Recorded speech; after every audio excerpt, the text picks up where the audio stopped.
તો વલસાડ જિલ્લામાં આંગણવાડી કાર્યકરો અને હેલ્પર બહેનોએ સરકાર સામે મોરચો માંડ્યો।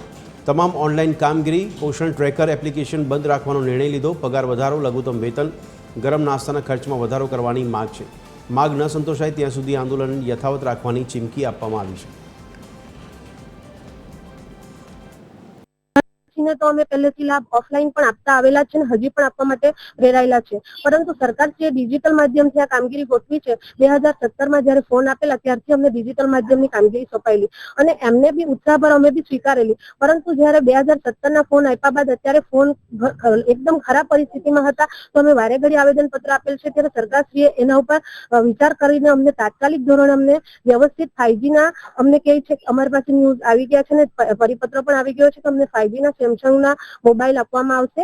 તો એ બદલ તો હું સરકારનો આભાર માનું છું, પરંતુ જ્યારે તમે યંત્ર આપી દીધું છે તો યંત્રના પર જે કામ કરનાર કામદારો છે એમનું તમે શું કામ જે માનદ વેતન નથી વધાર્યું?